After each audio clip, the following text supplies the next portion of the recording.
Good morning, everyone. Welcome to the Modern Market, where every day we discuss all things to do with the modern market. That is the crypto market, the NFT market, and how to hopefully make some or a lot of money on the internet. Loaded up for discussion today, we have crypto majors exceptionally volatile after the confirmed Fed 25 basis points rate cut yesterday. We say exceptionally volatile, just going up and down a little bit, but the spikes were pretty intense. Tom Lee's BitMiner reportedly add another $112 million of ETH. We'll be talking about ETH as an asset again.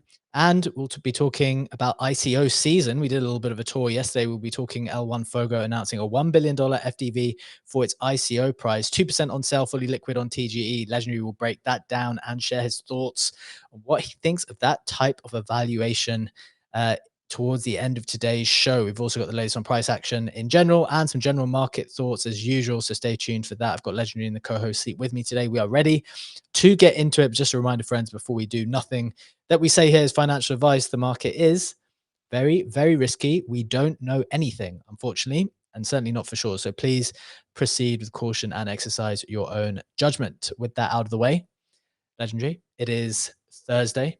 It is the 11th of December. How are you doing? How are you feeling? GM Jim, feels good to be back in my usual spot, aka being at home, aka having the proper setup. And the only thing that I don't like that much is that we have 10 degrees right now, Celsius, that is, not freedom units. So it is definitely on the colder side of things. But it Not was good. it was a good trip. It was good to see y'all. And it was also interesting to see that at the Modern Market Breakfast, I was the only one who was visiting, who was not living there. Everyone else has moved already. You got to make the move. Sometimes you gotta make the move. Um, how did you feel about this winter trip this time? Were you tempted? Are you tempted to make the move? I know you've got various factors that keep you in Europe, but what's your general thoughts on the different regions at the moment?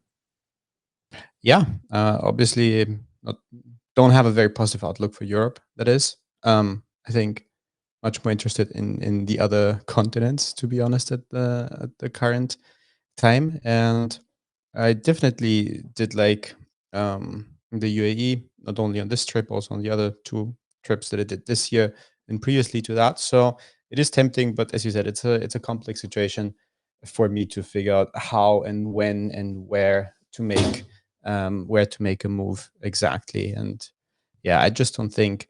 Did you see this chart with Europe's tech sector? And I think you certainly saw that. I don't think I have. Let me Which one is this? Okay, let me bring it up. Let me bring it up. Give me one sec. There we go.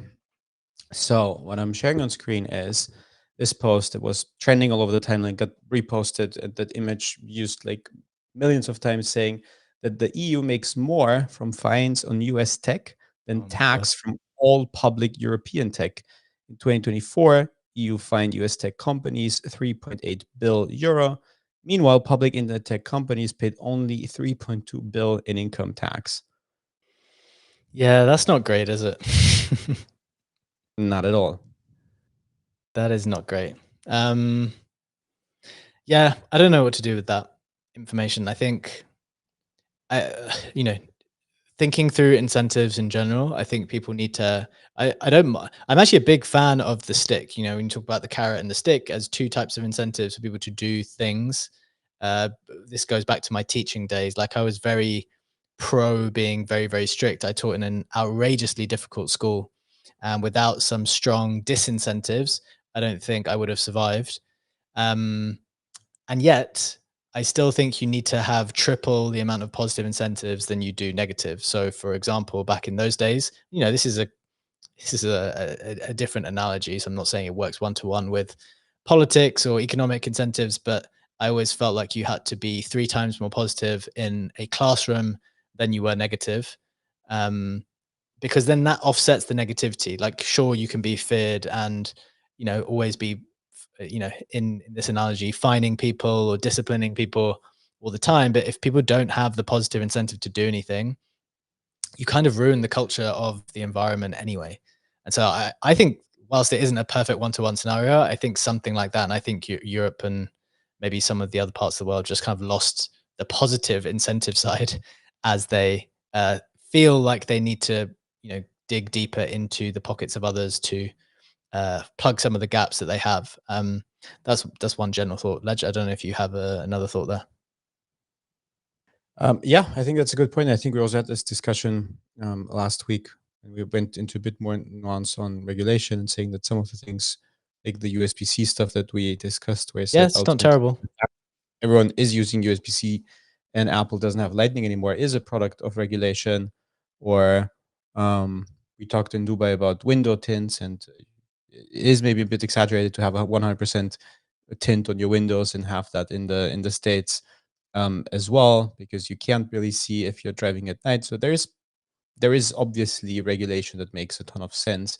But I think if you just see where innovation is moving and how to strike a balance between like trying to allow for innovation and trying to have something like the sandboxes that exist in the States for AI companies versus just trying to overregulate everything from the beginning, I do think that there is a good balance to be found. It's definitely not an easy one to find, but I feel like that Europe has been, or the EU specifically, has been massively struggling with finding that balance in particular.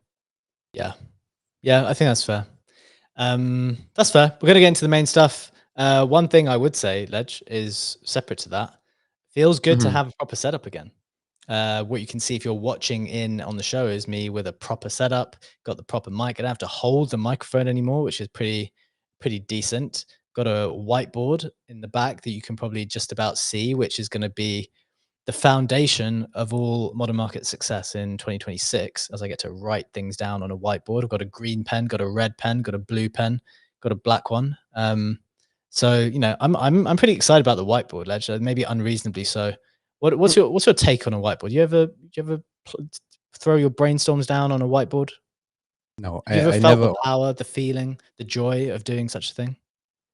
I felt the feeling of using a whiteboard, but no positive emotions attached to it. However, what you would have loved is when I was still working at Ernst and Young and we moved to the new office. What they did there is that all the meeting rooms had basically Oh walls yeah, you could, like, yeah, yeah. paint on and do your whiteboardy things on, and then just wipe that off again. You would have loved that. I would happily live in a whiteboard walled apartment. Like that would be the best. You get to brainstorm and imagine the scale of the plans that because basically the plans that you make can scale with the amount of whiteboard space that you have. Like you can't really join up all the plans unless you have more whiteboard space. Like one whiteboard is not enough. I'm Um, surprised you don't have like an Apple Vision Pro to go mixed reality and to have like infinitely large screens that you can paint on and experience in that form as well. yeah, that I mean when that works really really well, I think that will be what I do. But I still love the IRL stuff. To be honest, I like the fact that you can touch it and it's always there. Um, Yeah, that's fair enough. See Funky with his hand up. Let's go to you, Funky, quickly, and then get into the show, into the gist of it. Jim, as a former fellow teacher like Bchek, I completely concur with my man over here because I used to force my students to write like every single day for like 5 minutes straight. There's definitely a recursive process where thinking clarifies writing, writing clarifies thinking, and there is something about a blank white space with that opens up the mind, and you have a dry erase marker in your hand. It's wonderful. There's a kind of magic there. I'm totally with B. I love the whiteboard, B. Keep doing your thing. We love the whiteboards. We love the whiteboards. If there's one thing for sure, that is the truth. If there's one thing you can take away from today's show, get a whiteboard in your life. It'll make you feel better. Right. To the main stuff though, what you're actually here for. We've got to get into it as usual. Starting with the price action and the majors. Crypto's whipsawing around a little bit today. We'll be talking about that more specifically in a second. But in terms of the price action, Bitcoin's down a couple of percent to 90K now, testing that barrier. ETH is down a few percent as well, back to 3.1K. XRP is down 3% to $2. BNB is down 2% to 864. Gosh, that's fallen quite far from before, didn't it? Solana down 5% to 130, flirting with the 120s. Hyperliquid is down 6%, back to 27, flirting with 26 here. Zcash flat at 430. Onto the meme coin side of things, we've got Doge down 5% to 13 cents. Pepe's down 5. Pump is down 7, back to 2.7 bill. Trump is down 3. Bonk is down 3, Pengu's down 10. I had all these memes had a bit of a bounce the last few days, but definitely correcting here. SPX down 6%, Fartcoin down 3, Pippin down 8, Rect up 4. Rect is the one coin maybe going against the news at the moment. I think they had some big news about another partnership in the last 24 hours. So that's holding strong, actually up 17% on the week. Although remember, it did draw down quite far with some of those cascading liquidations. So definitely kind of building itself back up, but decent that it's holding strong in the face of everything else selling off. So there's that. Getting into the headlines themselves that we'll be talking about today, we'll be talking about crypto majors, exceptionally volatile. And when we talk about volatility at the moment, it's not like up or down 5-6%. It's just kind of whipsawing around. And if you zoom in on the charts on the day, at least, you had the news that the rate cut, and then it spiked up, and then it spiked down straight away after. Just some very aggressive movements around specific moments. In addition, Tom Lee's Bitmine reportedly added another $112 million of ETH. That might explain some of ETH's outperformance recently. We'll discuss that. A new L1 Fogo announces $1 billion in FDV for its ICO price, 2% on sale, fully liquid on TGE. We'll get into that. Remember, yesterday we did a big segment on we did an ICO season tour. There's a variety of teams coming out trying to sell some of their tokens next week. And we got to decide where we're going to allocate our USDC, if anywhere. And we've got to be cautious. We've got to be discerning, because a lot of people want your stables right now, and you've got to wonder what is worth giving it. So we'll discuss Fogo today, and we'll probably continue that theme as we move towards Christmas. So notable price action. I don't know if you've noticed, but Terra Luna is up 45% again. It's pretty nonsensical price action. You know what to do when you see some stupid price action. You've got to find something to sell. I can't find an explanation for that. Although someone tagged me and said Camel, one of the more prominent personalities on crypto Twitter, had been talking about kind of CTOing Terra and the fact that Do Kwon's in jail and so he's got no tokens to sell or something like that. I didn't dive in deep. This is not a full investment thesis, so don't take it as that. But it does seem to be moving. So do with that information what you will, and consider what type of what stage in the cycle we are based on that information. Some notable sales. CryptoPunk sold for 34.4 ETH, the one that is on screen. Some other NFT price action that might be of note. Moonbirds are down 9%, back down to a 1.3 ETH floor. They've fallen a fair amount. Infinex patrons are down 5% to 1.56 ETH. I think those are the two things that caught my attention in particular. Getting us the rest of Roundup, Stripe expanded their crypto footprint by acquiring peer-to-peer mobile payments app Valora. I'm still pretty interested in Tempo as Stripe's blockchain, whether we can get exposure to that in 2026. It's not anything you could do immediately, but something to look forward to in 2026. Got Strategy writing to the MSCI Equity Index Committee to drop a proposal to prevent its company's inclusion whose digital assets are greater than 50% of total assets. Obviously, Strategy wants to be in that index to get some of those passive flows. The Trump family-backed American Bitcoin adds another $38 million of Bitcoin to their DAT. Bhutan launches a sovereign gold-backed token on Solana. That's pretty interesting. Gemini secures CFTC approval for a prediction market. So there should be a bit more competition on the prediction market side. Gondor announces borrowing of up to 50% LTV in USDC against Polymarket share positions. You've got to say there is scope for a whole host of carnage there as you borrow against your pretty volatile Polymarket positions. Be curious for Legendary's thoughts there in a sec. Sports.fun. We did talk about it yesterday, but I missed it in the snapshot. Sports.fun announces its ICO on Legion and Kraken. So that's another ICO to add to the mix. Surf raises $50 million as an AI platform with superior knowledge of crypto, like a crypto-specific AI platform. Ellipsis Labs announces Phoenix Perpetuals, which is on-chain perps on Solana. That's interesting. Gensin, a network for machine intelligence, opens registration for AI token sale of 3% at $1 million FDV. That sounds pretty reasonable, to be honest, at that price point. And then finally, $15 million backed Cascade rolls out Neo brokerage with plans to offer 24/7 perps trading on all assets. So again, perps pretty popular and receiving a lot of funding to get built out. But that is your roundup for the day. We're going to talk about the main headlines in a bit, but before we get there, Legendary, what is catching your attention from some of the news around the space? Many thoughts.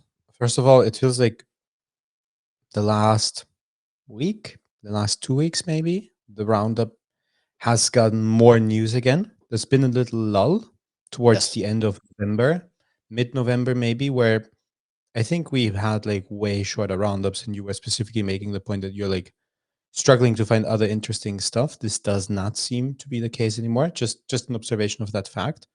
Then to the other point, to Terra specifically. So basically, the up 45% thing on the day already corrected down from that.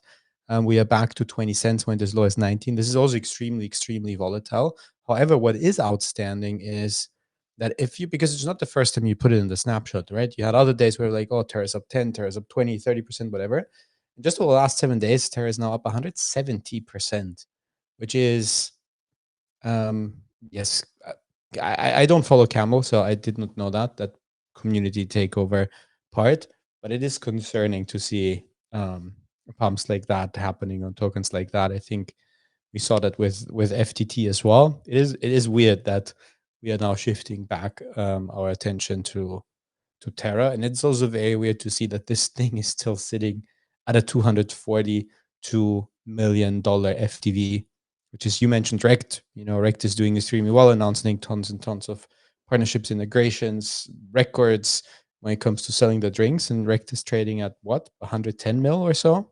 So if you just put these two in relation with one another, and obviously Terra has the history that it had, but it's so crazy to think that after everything that happened, it's still trading at a 9-figure valuation.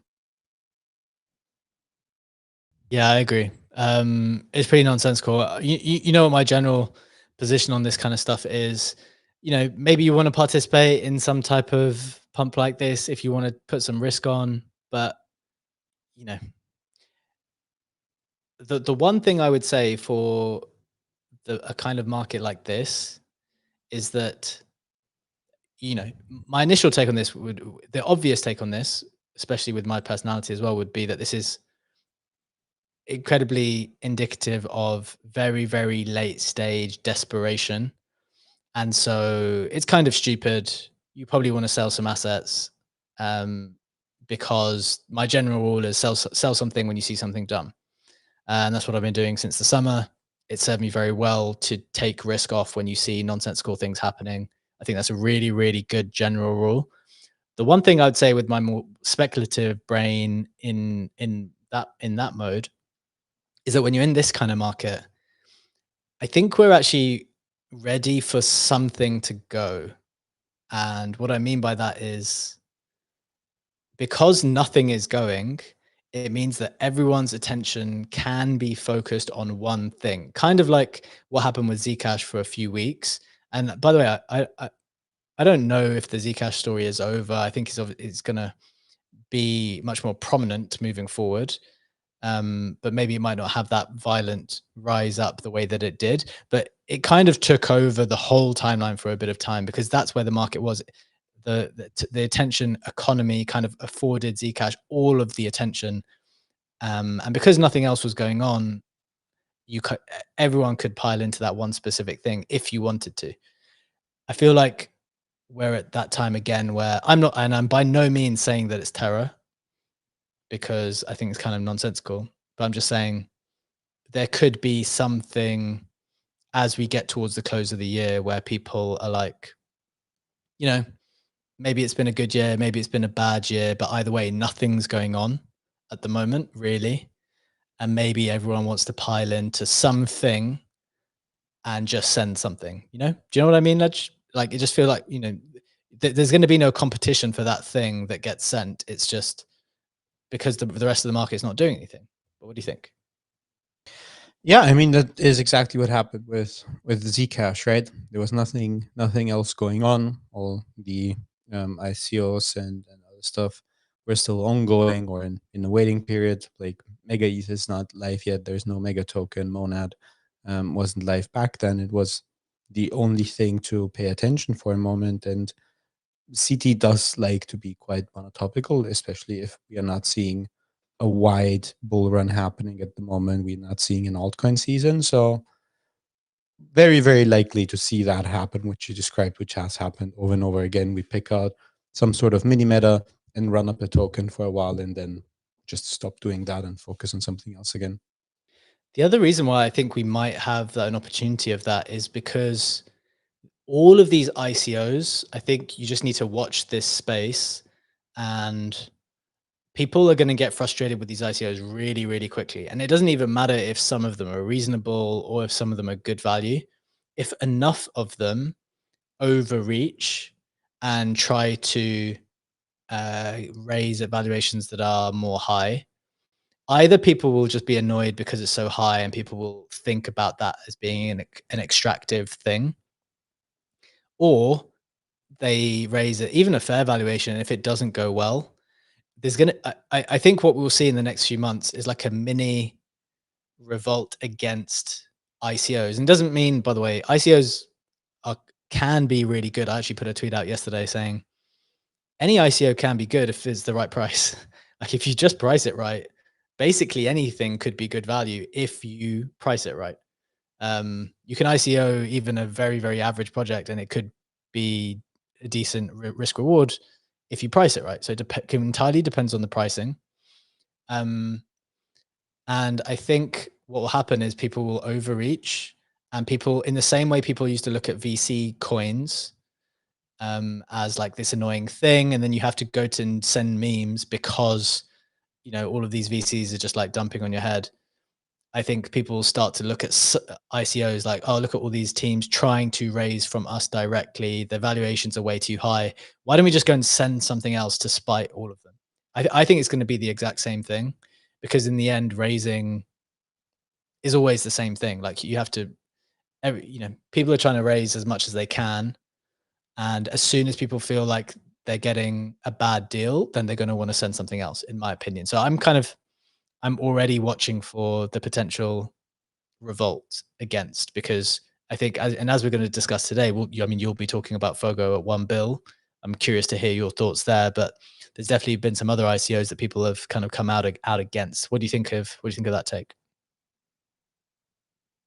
I like the take a lot. It's basically also, again, mirroring how metas have worked in this space historically, right? We've seen it with InfoFi. We've seen it with the InfoFi pre-sales that happened with the first InfoFi campaigns and airdrops. And at one point, obviously, a meta sales distribution model, whatever, is getting popular. And then it's getting more and more, I don't even want to call it extractive. It's getting more and more unattractive to play and participate within, and someone will push that over the edge and will do that with an ICO that just won't do well at all and will be considered as being too greedy, or will be called extractive on the timeline, despite me just not liking that word at all, just not liking it on how we are using it on CT all the time. So yeah, good take. Other metas played out like that as well. Probably very, very, very high chances to see the same thing happening with the ICO meta too. Okay. Maybe one final thought on this, Ledge, because I don't know if you caught the show yesterday. I know you were traveling, but me and Brad did a kind of tour of all the ICOs that were announced in the last 24 hours. It was literally like, there was like 4 of them. What's your, just talking maybe general portfolio, general appetite for allocation now, because we haven't done one of these chats in a while. Okay, so I want to link this to the ICOs, but also maybe more generally, how liquid are you at now in dollars? How heavy are you into crypto? How much appetite do you have for participating in these ICOs? Because I remember at one point in time, me and you chatted and we were like, okay, well, of course, we're going to try to full stack Mega for as much as we could. Like that was a no brainer because it was priced well. And we thought, okay, well, these types of opportunities might come more. And if you get those types of opportunities, you want to full stack them. Now we're seeing more and more and more and more. So curious for your appetite for that, as well as tying it into your broader portfolio allocation at the moment. I'll talk about mine. Then we'll get into the main stuff today. Yeah, very, very good question. I think metas are very short-lived right now because volatility is so high. We had Plasma, we had Mega, as you said, both opportunities to send a ton of capital to. And arguably, Monad was not a good opportunity anymore. Yes, it did pump, and yes, it did go up after a while and sustained 4.1, 4.5 bill FTV for 48 hours. So theoretically, you could have done well by just buying, doing the pre-sale, and then waiting it out for one day and selling. But it's not as straightforward as doing the plasma pre-sale and just being up. Oh And yeah, forgot about that the one. difference That's is good. either you are up or you're up more if you wait another couple days. But with Monad, I can realistically see that having played out for a lot of people. It ICO'd at TG at 3.2 bill, did go down all the way to its ICO price, went under, people panic sold, and it did not hold on to the next day, where it did recover to 4 bill, because otherwise it wouldn't have dumped so far, even if that was not what happened on the market. So currently, I am very skeptical when it comes to most of the ICOs, which doesn't mean that my checkbook is closed. Neither is it. It's neither closed for angel deals, for Legion, Echo pre-sales, whatever. But I just would make the point that this is the season to now do more due diligence and actually have a thesis why you want to put money into something, and really ask yourself the question: is this a good deal, or am I getting the same deal if I wait for TGE, or wait for 1, 2, 3 weeks after TGE and then just buy that after? So I am more restrictive in terms of my own portfolio allocation. What is it? Probably 80. So from the stuff that is on chain, probably 80%. Yeah, 78 to 82%, somewhere in that range, is currently sitting in stable coins and just chilling. Some of that is earning yield, some of that is not earning yield, because I don't want to have everything exposed to a smart contract risk. And the other stuff is allocated. And I'm happy to allocate more for like quicker terms. Like I said, the hype trade, which we discussed on Tuesday, I think, yeah, with Rahim, that was like, yeah, might be worth to buy the 27 point something and hope it goes to 30. Did sell out of that yesterday. It did go up 4 or 5%. Did underperform ETH, but it still went up. So I achieved what I wanted to achieve with that. Now it's down again. So to do a bit of like swing and momentum trading, okay, cool. But also that happens a spot for me. That doesn't happen in a leveraged way, and still with a relatively small amount of my portfolio. Because even if you look at the liquidation map for yesterday, we've seen 500 mil being liquidated. I think 380 or 360 in shorts, but also 120 mil or so was liquidated in longs, as you said, as a result of the volatility, this whiplash which we're seeing with the charts. So I am, to answer your question in a shorter way, I am mostly in stable coins. I am open to allocate, but I definitely do more thinking and due diligence than I would probably do, say, a year ago, when I was throwing around money at companies' protocols and whatever the memes and tokens that I was acquiring. Yes, I think I'm actually very similar. I think I'm probably as high as 70% stable now. And one of the main reasons, look, there's lots of reasons. We've spoken about all the reasons, risk reward, all these various reasons of why we've been de-risking from the summer. You see something stupid, just sell a bit. When you think how much higher something can go versus how much lower it could go, and you think the risk reward isn't right, then you might want to rebalance and things like that. So there's all these various reasons why I think that's the case. The other reason I've been thinking about a lot recently is what was I going to say? I can't remember the reason now. It was the best reason. Literally can't remember the reason. Gosh, I could literally have gone blank. Legendary. What? Give me the reason. Give me the reason why I've risked off. I basically tell you most things in after the show or before the show as well. I don't know, because I thought there was a good reason. So I don't know what could be an even better reason than that. Too many. Okay. Oh, too many. the other reason, I've got it. I just needed to bide some time for a second. The other reason is just getting out of people's way. Remember when Jeff and talk about them like I know them. Remember when Jeff and CZ were having a little argument on the timeline, and hype was going against Asta, and it was like this was a proper battle between two protocols. And I really, really think it was the correct decision selling out of hype in around the $40 region. And I don't know, maybe it was a little bit higher than that. And my thinking then was, I'm just going to get out of these guys' way. I really like Hyperliquid. I really like Jeff as a founder. I think it's doing an awesome thing. It's an awesome product. I use it all the time. CZ kind of gets involved. Like, you know, you got to get a bit apprehensive when CZ gets involved in the market in that way. You simply don't know the power of Binance, or certainly I don't know. I know that it's powerful, but you don't know the full extent of it. I don't know which way that thing's going to go, and I don't want to be involved in the fight, and I don't know what collateral damage is going to happen as a consequence. So I'm just going to get out of the way. And I think an additional point to that in the perp DEX reason, and the reason why I'm reluctant to participate in many more raises now, is again, you just want to get people out of the way. Like Hyperliquid is the best in that arena right now. But there's a lot of people trying to enter the arena, and I can be bullish on Hyperliquid and think that they're the best and therefore that they will win. But I don't want to.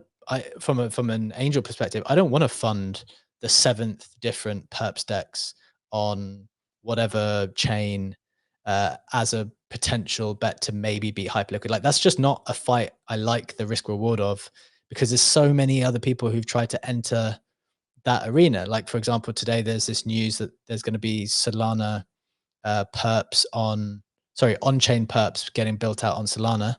And there's another, I don't even know, what did it say in the snapshot? There was, let's look at this one. $50 million backed Cascade rolls out Neo brokerage with plans to offer 24/7 perp trading for assets. Like, okay, cool. So everyone basically wants to build that out in some way. But I have no view as to who's going to win that. That fight is now too aggressive, and I don't want to participate. I don't want to participate in that fight because it's too competitive, and I don't like the risk reward. Whereas getting involved in the perp trade when you could buy hype spot, thinking, wow, this is an amazing new sector. This is by far and away the clear leader. And without being able to see a competitor in sight, I thought that was an excellent thing to participate in, right? So I think even from that perspective, there's just a lot of, and maybe a final point in terms of allocating. We're going into ICO season 6. I don't know how many, 4, 6, 8. I don't know how many people are going to say that they're raising money in ICOs, whether it's next week, the week after, before Christmas, into January. I don't know how many. But again, this is all competing for your dollars. All of them are competing for your dollars, which means if capital gets allocated across all of them, that means there's less dollars to then come into that protocol after, because all of them are getting spread out. So you've got to really, really just be discerning now. So the more opportunities there are, the more discerning you need to be. And in general, I feel like you got to go counter trend. So when all of these opportunities disappear and people are less willing to fund things, that's when I want to come in and say, do you know what? Here's the one pick I have for the next 12 months for something new, rather than backing like the 7th version of something that's already been successful. Do you see what I mean? It feels like we're at the tail end of funding things that have been popular already, and I'm looking for the thing which is going to be popular for the next. Does that make sense, Ledge? It does. It does absolutely make sense. Yeah. I mean, that's essentially also how we got started with opening the checkbook this cycle. It was the same thing which we had seen with Web3 gaming. Web3 gaming also is incredible tough industry within our industry to operate with, but obviously there was an enormous demand for that, and at some point the market got massively oversaturated with raising and games and game promises and went downhill. And I think you made a good post on that, right? On opening your checkbook. How did you word that? I think you posted that today. I liked it a lot. Let me find it. You said, yeah, you must fight the urge of feeling flattered to be an angel investor. Read, be discerning. Yeah. I mean, it's going to feel nice. It always feels nice to allocate. But it doesn't feel nice 6 months down the line when you don't know what's going on with the team and the token comes out and it's like down 90% out the gate. So look, I think some of these teams are excellent. Some of these teams are going to build great things. They are building great things. They have built great things. They're going to build great things. But you need to read all of the details And I put out a post yesterday showing some of the factors as a follow-on to what we spoke about in the show yesterday about like the factors that I'd be taking into account when trying to figure out if you want to participate. We talked about the valuation, obviously. You know, anything can be good if you give it at the right price. Talking about unlocks, some are vesting all in one go, some are not. The founder team, if you're tied up longer than TGE, then you gotta have to hope that you have a decent founder. Like, have you read about them? Do you know about them? Product, is it good? Do you use it? Better if it is, but also if it's a dream, if someone's selling you a dream, then you know, with the more speculative hat on, you want it to be a dream that's as far away as possible. Like, then it can't be measured. And so that's when you kind of put your speculative hat on and think like, okay, is this going to be measured against real things that exist right now in the market, or is this are people going to be able to dream about this and imagine something a little bit more? So a variety of aspects that we discussed yesterday. Ledge, maybe a final thought from you before we get into the main meat of the show today. Yeah, a final thought might sound a bit cynical. You know, all those things are true, but also so many of these things can change. Like, how many races did we invest in where on TGE day, on day before the TGE, the terms get changed, the vesting schedule, the unlock schedule gets changed, and Yep, it's so true. even if you have something where you like everything and everything is checking out, you feel confident about the team, about the product, about everything that you see, you like the terms, just still don't go out of your way to invest a massive amount into it. Do stick with your regular check size, because obviously this is extremely risky. And even if the terms look good and they would play out in a nice way, you know, someone wants to have that Binance listing and then Binance or whatever exchange says, yeah, but you can have that unlock schedule, so you need to change it. And this is going to affect you as well and might lock your capital up for way longer than you initially intended to do so. So this is why I'm a big fan of like sticking to my typical check sizes and not really making exceptions. Okay. Makes sense. Makes sense. Right. Let's get into the main stuff today. We've got just around 20 minutes left of the show. Just want to shout out our partners for today, Beezie, the on-chain claw machine, innovating how collectors chase their next grail. Beezie lets you pull everything from PSA graded Charizards to Labubu figures, Travis Scott Jordans and sealed products, all securely vaulted with Brinks, tokenized on-chain and shipped worldwide. Today we'll be giving away $500 to pull a rare Pokemon slab towards the end of the show. Excited to get to that giveaway later today if you have been participating on the Modern Market referral link. So we'll get to that towards the end of the show. Shout out to our partners at Beezie. Ledge, in the meantime, though, we've got a few interesting headlines to get to. Let's get to the first one, talking about the FOMC results yesterday, what the price action did, and any core thoughts that you had after it. Absolutely, let's do it. As you said earlier in the show, we did see the expected rate cut, 25 pips rate cut. However, it wasn't a very straightforward decision. It was a split vote, with some making the point that there should not be a rate cut, and with others making the point there should be a 50 pips rate cut.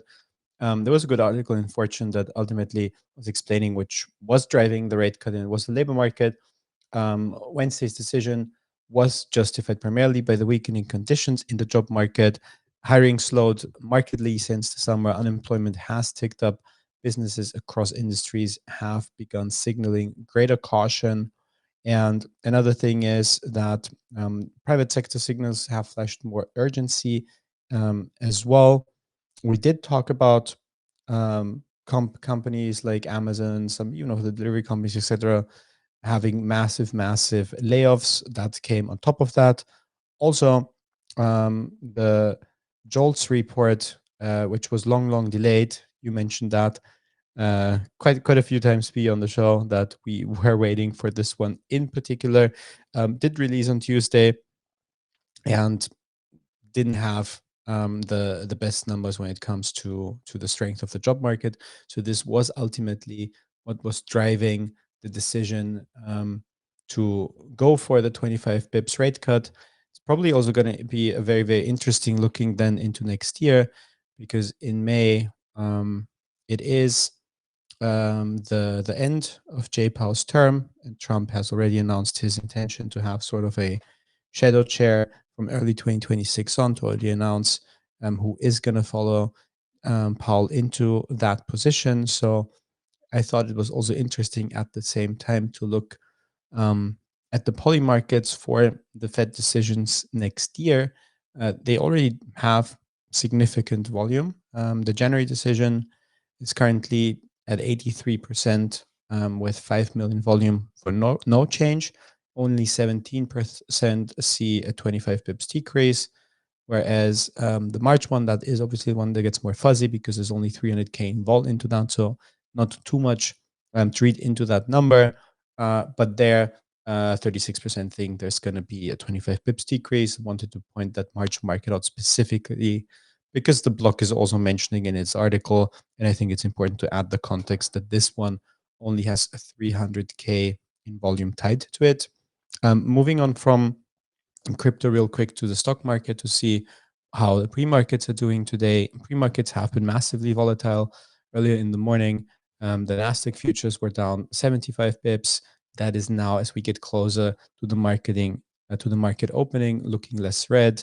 It's now down 43 bips. S&P 500 futures are down 0.27%, whereas Dow futures are basically flat on the day. And you also have mentioned it.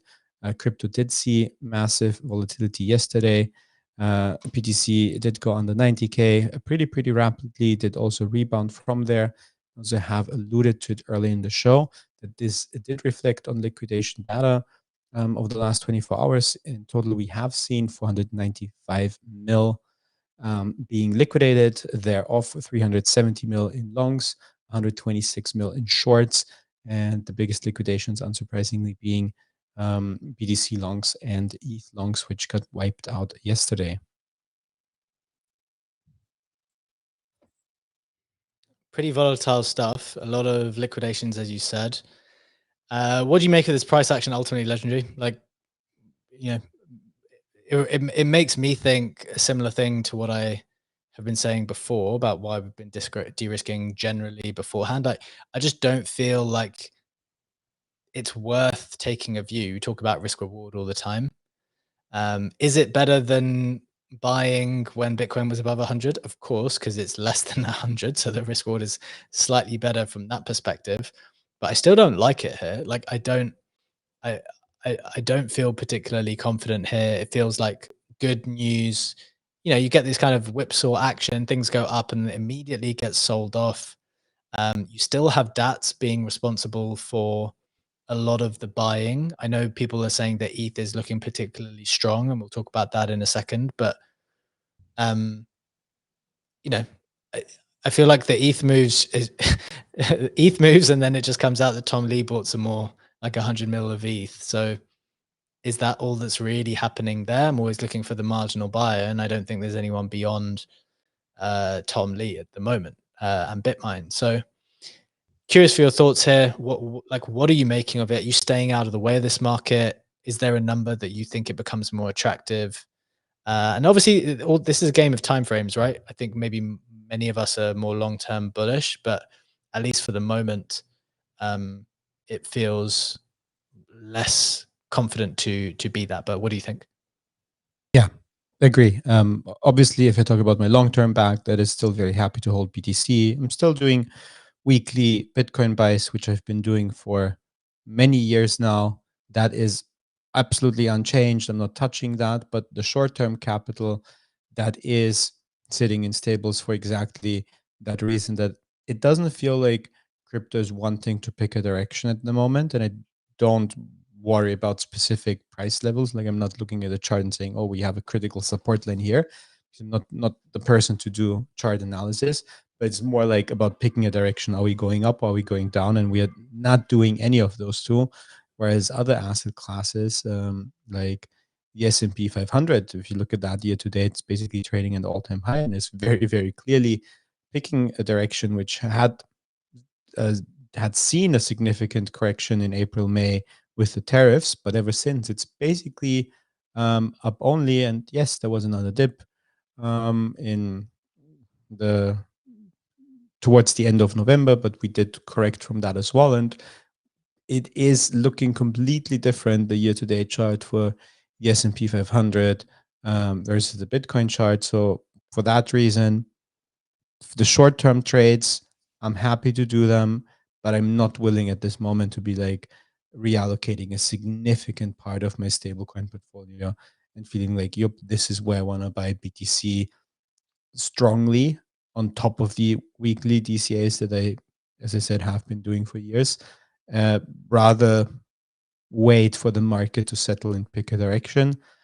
And again, I don't mind if I'm a bit late. I don't mind if then a rally at whatever point has already resumed again, and I'm not the one to buy, the absolute bottom a couple weeks late, maybe a month late, or whatever to that. So right now, it is for me the comfortable thing to just wait it out and see which direction we're gonna pick in crypto.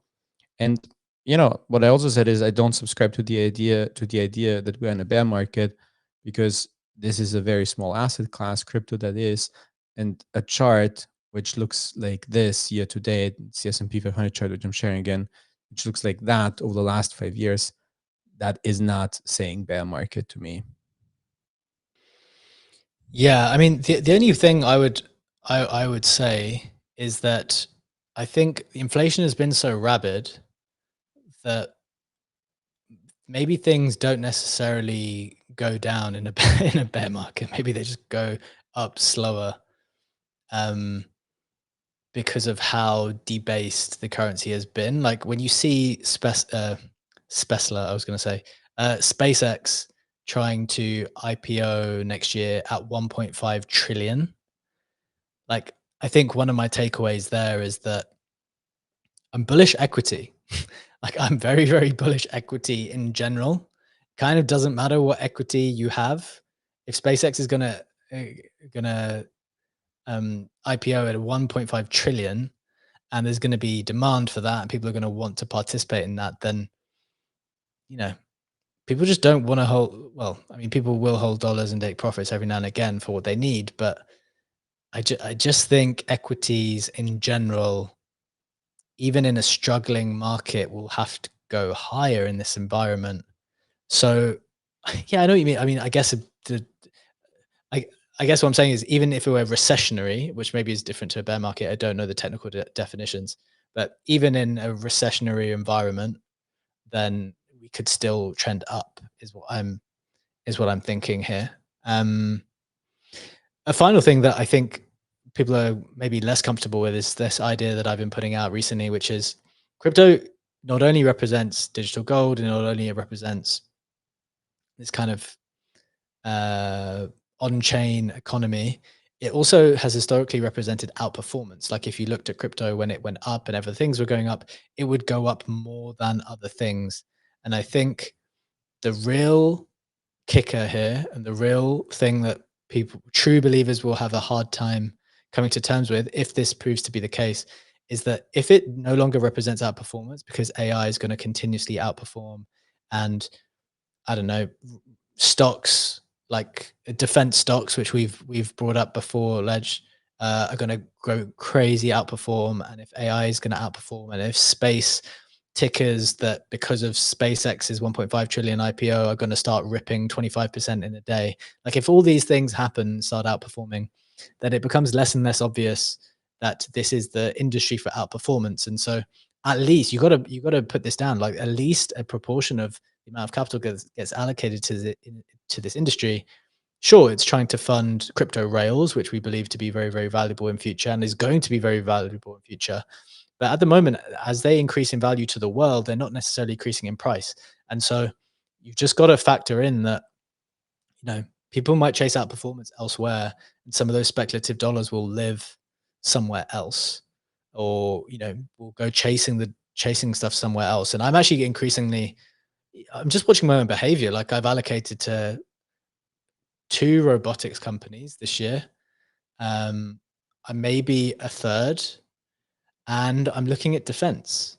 Like I've never done that in my life. I've bought gold. Like I bought gold this year for the first time. And maybe that's a sign of maturing. Maybe that's some other factors too. But it's not only to protect. Like that's me going on offense in a completely different industry that I've just learnt about, because I think that is something to keep an eye on for the future. So it's just something to bear in mind. I'm just curious for your thoughts before we hit the next headline. I like how you worded this, saying that crypto might increase in its value for the world, but not in its price value, because I think it did the price increase before it did the value increase in terms of the value for the world. And I think this is one thing that I, like particularly about the modern market, that we are the modern market. We are not the modern crypto market or whatever. Like, we want to talk about where we see opportunities. And I was having a chat with someone today who also had a very interesting way of looking at the market. And this guy basically was looking at the market is of where can I make more money than working? And for him, that initially was drop shipping, then it was NFTs, then it was the meme coin season. And now he's like thinking, okay, what could the next thing be? Maybe it is building what the thing that which levels is doing prominently on X, consumer AI vibe coded web apps and sell subscriptions for that. So people always will look for outperformance is the point that I'm trying to make here. And if you can't find that in crypto right now, then as you said, speculative capital will move to the IPO side of things, to the SpaceX's and others. Yeah, like I'm in the process of making a list of some secondaries that I want to buy ahead of their IPOs potentially. That's where my brain is at the moment, but maybe that's for a different day, because we've only got 5 minutes left today. But Funky, your hand is raised. Want to give you a chance to come back, maybe to counter some of our thoughts going in other directions from crypto. Let's hear from you before we hit the next couple headlines quickly. Just real quick, the thing I was going to say that I wanted to broach the other day with Ledger said it wasn't a bear market is English has been making this argument. And I just saw a really good post the other day that kind of articulated why that's the case. Because if you think about the large impulse move that we had from, say, the end of 24 after the election to early 20, which you guys nailed, and you said sell everything basically at the inauguration. So kudos to you guys for calling that. That was sort of the bull, right? Like through 24 up into that, because you got the beginning of the ETFs. And that really, when you look at charts over a longer period of time, you have this incredible bearish divergence because the sustained structural bid from the ETFs and the DATs kept Bitcoin, and pretty much Bitcoin only, moving slightly up and to the right. And though, Legendary, you say you disagree that we're not in a bear market, broadly speaking about macro, think about what we discussed previously, how the Mag 7 and particularly the AI stocks and semiconductor stocks are really the things that are keeping this entire market structure levitating up and to the right, broadly speaking, when you're talking about equities. So I do think that there is a very good argument to be made that we've been in this kind of bear, even though maybe the Bitcoin price action doesn't show that. And I think with the spigot about to come on and liquidity coming back and dollar going to crash and value the DXY, I think 2026 is shaping up to be an incredible opportunity in the space. I mean, time will tell, but it seems like all the macro tailwinds are lining up for that. Yeah, I don't mind that take at all. I think it's wise. And the thing that I've been preaching for a while is just patience. Like, I know people can see that stuff and think that it has to happen immediately, and it just doesn't. We're less than 1 year into Trump's presidency, and he's got another few years to go. So it doesn't need to happen in December, January, Feb, just because you can see the future unfold. Like, it might need to do some other things first. That's my kind of view at the moment. All right. I'm going to skip the Tom Lee headline because I think we kind of rolled it into what we were talking about already. He's bought a ton more of ETH reportedly, and I think that's why it's been behind the outperformance. Ledge, why don't you take us through the Fogo details, and then of course, shout out to our partners at Beezie. We're going to give away another $500 worth of slabs, and we'll see what cards get picked by the winner, people who've been active on our Modern Market referral link. So, Ledge, take it away. What do we need to know about Fogo here? Yeah, I'll keep it super short. Quick recap that Fogo is an SVM layer 1, claims to be extremely fast, and they did announce their ICO, $1 billion valuation, $20 million raise, 100% unlocked public mainnet launch in full, January 13th, 2026. There was this additional post by the co-founder, didn't want to misquote that, of Fogo, Robert Sags, and he was saying that Monet did raise 187 mil, $2.5 billion FTV. Fogo is raising 20 million. It's pre-sale at a $1 billion FTV. That is 9.4x less capital raised by Fogo at 40x of Monet's valuation. What this guy meant was 40% of Monet's valuation, not 40x. Both are live L1s today with real TPS that you can also compare. That's just the facts. I'm taking a quick look at Hyperliquid to see what the market is thinking about that. Currently trading it with $400,000 in open interest and 1.2 million 24-hour volume. So basically very, very small volume that is at 12 cents, which would put it at $1.2 billion. So just a touch above its ICO price. Price here, Ledge. $1 billion for a L1, which I guess we can dive into the details if we need to. We're not going to do that right now, but do you have an instinct on that type of valuation for this? Bear in mind, $1 billion is the same as Mega ETH. $1 billion, yes, it's 40% less than Monad. Do you think those are relevant comparisons? Do you not? Do you think this is, what do you think of this price point? It might be an interesting price point, but I just don't have an interest in this market to participate in alternative layer ones. That's nothing against Fogo. The tech might be extremely good and might be very valuable in a couple of years. But from a perspective of a like ICO participant, I just don't find this interesting at the moment. And then yes, of course, you could make the point which the Infinix founder has been making. Everyone is like, so short-sighted and just wants to do the ICO for a quick flip. But ultimately, even if I have a long-term perspective on something, and I just don't think that the ICO is doing great, then why wouldn't I wait for that token to go under its ICO price, like Monad did, for example, and just buy that and make that my long-term hold at a discount instead of buying the ICO? Yeah, that's interesting. And what it was also interesting, as you said, you've gone to the high perps here, and Fogo trading at, I guess, 1.2 bill FDV. Like, is it these high perps? I've said before, they're kind of wrecking people's plans, because you might have the plans to go to market at a particular valuation. You put that out there into the world, and then suddenly this perp platform is gonna price your ambition for you in real time. And for something like Mega ETH, that's kind of okay because you're at $1 billion and maybe the market's pricing you at 3.5 or 4. I can't remember. I haven't checked very recently. For Monad, it was also okay, although it trended down towards the 2.5 billion valuation over a long time. But at least there was a delta which made people feel like, okay, well, I can participate in this ICO now. And the pre-market is suggesting that there's a gap, and we can, no one's going to participate if there's not a gap between the pre-market price and what you want to sell it at. But with a very, very small difference, I wonder whether people will feel compelled to participate. That's my thought there. To be honest, we'll keep an eye on that pre-market.